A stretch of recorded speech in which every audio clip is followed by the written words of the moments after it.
What's up, Yogi Clan? Welcome back to Yogi Cycle Service. So today you are here for part one of a series, probably gonna be a three-part series on the Softail primary for years, let's say 99 to 06, ballpark.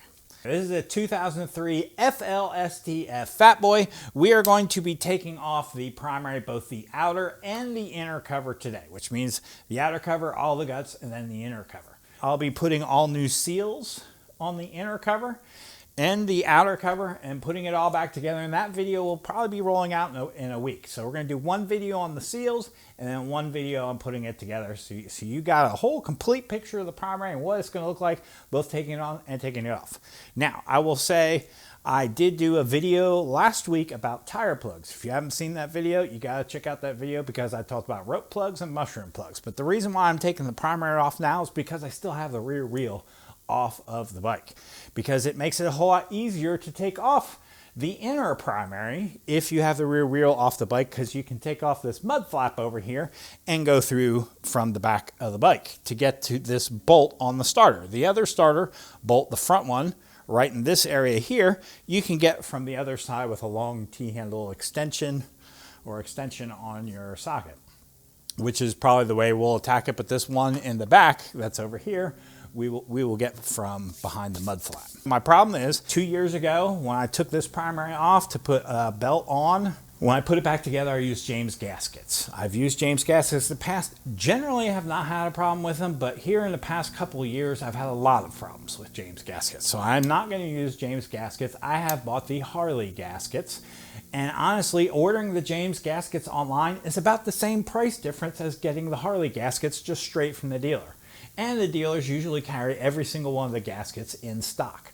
So I would tell you when buying gaskets, if you're taking on or off your primary, just buy the Harley gaskets. So to get ready for today, I have pulled the drain plug. I have drained the fluid out. However, I still will expect when I break this cover off, we will still get some drippage coming out. So we will be prepared for that with some rags and some cloths and probably a empty pan underneath. So first thing we're gonna do is we're gonna pull this cover off. We're gonna pull this cover off. We're gonna actually remove this floorboard and probably the shifter here. Take the outside cover off. So that's our first plan of attack. Let's get started. So what's a good story I could tell you about Miss Piggy? So I remember the first time I had Miss Piggy, I had about 3,000, maybe 3,500 miles on Miss Piggy. Mom and I decided, hey, let's go like for a ride around the lake or up to the mountains. I forget where we were going, what exactly we were doing, but it was nowhere that was anywhere close, right? So we hop on the bike. We're about, I don't know, 2 miles from home. All of a sudden, I shift the bike and the shifter comes down. And when I let go of it, it like never sprung back up. I was like, what the heck? Oh my gosh, my bike has a little over 3,000 miles on it, and I broke it. I screwed the transmission up. So we turn around, limp it back home. I get it back home. You know, and the internet in 2003 was not like the internet, you know, today. I mean, it was okay, but, you know, didn't have the info the internet today does. So when I get home, get on some forums and find out that this right here is very prone getting dirt in it and it getting bound up, even though that these covers are on here. But we'll probably re-grease this. We'll probably take this out and clean it off and put some fresh grease on it before we get this thing all put back together. All right, let's get the floorboard out of the way. Floorboard, shifter, and kickstand kind of all one unit. Once I get these 3 bolts pulled, put them in our cigar box. So yeah, that really scared me. I was like, oh no, I totally blew my transmission. I had all kinds of bad thoughts. Before that gives up the ghost, let's get this ring and O-ring off. We'll probably put those on after we get this bolt out. Okay, bolt is out. Oh yeah, kickstand spring. Pull this off. Pull the kickstand spring off. That is gnarly. That kickstand spring, original spring, 100,000 miles on it. I put a new one on, but you know what? If it ain't broke, you know, I mean, that thing's been running great. Now with the kickstand out of the way, let's lay this rag down to catch anything that's coming down from this way. You can see this gasket. I mean, that was brand new, man. Look at the mess on that. There's no reason why that one should be leaking. And then it leaks under here. So I'm gonna put like 2 layers just to catch any extra mess. Put our pan right there also to catch some of the mess.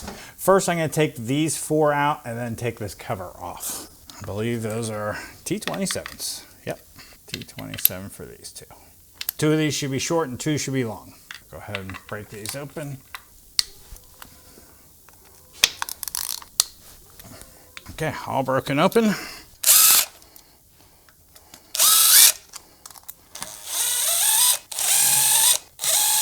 These 5 are all the same length. All right, next we'll use a 3/16 T-handle and get these cracked open. They crack open so nice when you have them torqued to the right torque setting. Go ahead and start pulling these out now that we've cracked them all open. Okay, ones along the bottom are all shorter ones. As we get higher, they get longer. You can see the difference between the 2. All right, that is ready to come off. Next up, we're gonna go ahead and take the chain tensioner off, and then we're gonna pull the clutch and the compensator off. Same shot, pull the whole assembly apart. So probably what I'm gonna do is I'm gonna relieve all pressure on there, and then we're gonna disassemble this here. I've gotten the most amount of slack in there, then we'll break this apart, take this off, take the whole assembly off. I should really get a new clutch line. The old girl is tired, and that may be something we do over the next 12 months too. Break that open. All right, with our jam nut all the way up, turn up this sleeve, run it all the way up that bolt. If I remember right, that was an 11/16. There is a snap ring right there. All right, the snap ring is off. Inside pulled out. That nut right there, 1 3/16. On the front up here, you're at 1.5. This one, reverse thread, so we're gonna take it off that clockwise. This one, regular thread, we're gonna take this off counterclockwise. Before we do that, let's get this pulled off. This is the Hayden chain tensioner. It's done pretty good. I'm really quite pleased with it. It does have a vinyl thread lock on the nut. We're gonna take this apart and kind of reassemble it as is. Screwdriver. Get under there, a little pressure on the spring, you can scooch the bottom out. At least 50,000 miles on that, and it's still in pretty good shape. I did replace the spring on it not too long ago. It was broken.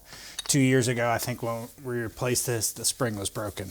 Nah, so we really haven't ridden this bike that much the past 2 years. Let's get something to lock this chain. Now, I do have 2 things that I've used in the past, or one thing I've used in the past to lock this chain, and one thing I use currently.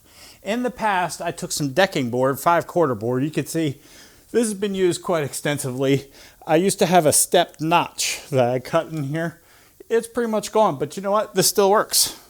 So when you're cranking this way on this, you can put this block right in there and it stops everything. It'll stop this from spinning. Or you can go to like JMP cycles maybe. They have a step block like this. And that works pretty awesome. You can take it, put it right there. And then when you start cranking this way, it'll start biting. And this should only be roughly about 80 pounds if I were to recall. There it goes. When we're in here, I'm really going to want to tighten this on the drive pulley, that drive belt. That's one thing I really want to address. And I can pull straight off.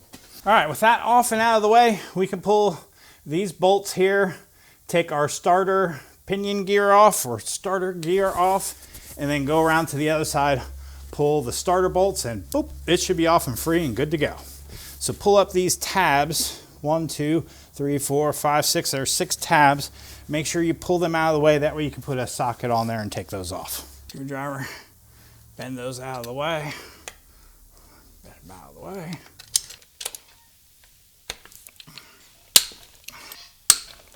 All right, those are broken loose. Those are out. Let's go ahead and get this off next. There is a tab on here also that does need to be bent back. I'm gonna put an adjustable on there and just very gently hold the gear. pull that gear out of there. And probably that spring, keep it all together.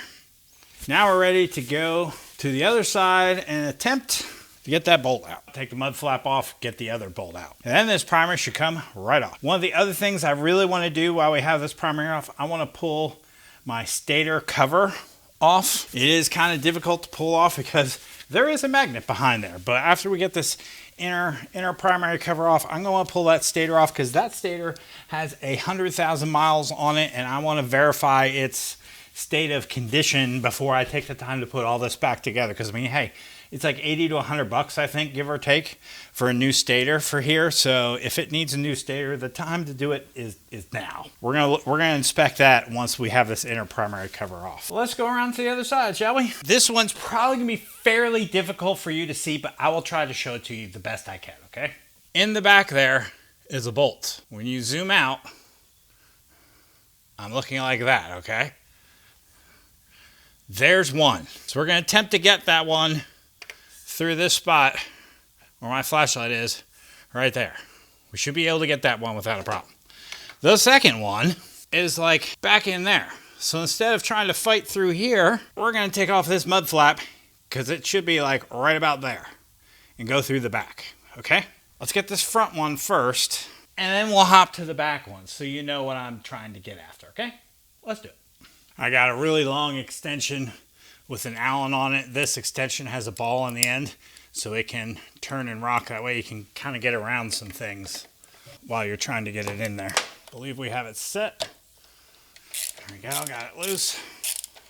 All right, let's get this mud flap off. We're gonna pull 2 bolts here. It should pull out, and then there's a clip in here, up here. It should just lift right off. 7/16 to remove both of those. Should be able to pull out, lift up and off.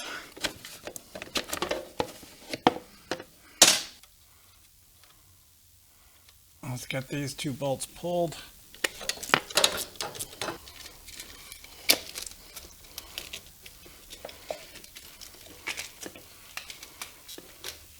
That out of the way. Our last starter bolt. Back up, zoom out. You can see is right there. Okay, so we'll get to it from this side. That one is by far the hardest to get out.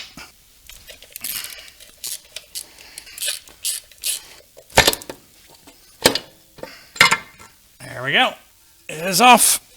With the case off, that's got some loose wiggle to it. Okay, we're going to take this plate off because we now have the specialty tool to set this lock nut down to the correct pressure. And I feel there's a little bit of wiggle there. I want to get this tightened up more, set to the correct pressure. We're going to pull the shifter linkage off here. We're going to replace that seal. Let's look at the primary for a minute and see where it was leaking. See if we can figure this out. Could have been leaking from there. I do think that seal there was leaking because as I look at the shock, this front side's dirty. But when you get back here, it's not dirty on the back side. I mean, it is, but it's not, you know? So I don't think it's leaking behind here. So let's get this pulled off and see what the stator looks like behind there. We'll put a new O-ring on there. We'll clean all this up going all the way around and replace all that. All right, so let's grab 2 Allens, roughly about the same size. Put them in through the holes. You can hook it and then just pull. That looks pretty good. Still fairly decent copper looking. Here, come join me. Really does not look that bad. Let's see if we can get some more light on. That really, for 100,000 miles, y'all, that's pretty good. That does need some love. So we'll fix that tomorrow night. Record the gaskets and then record this. And then part 3, we'll put it all back together. So thank you for joining. That's how you remove the inner primary on a, I believe, 99 to 06 Softail model Harley Davidson. This is a FLSTF Softail Fat Boy. I'll catch you all in the next one, Yogi Clan. Thanks for joining. Peace.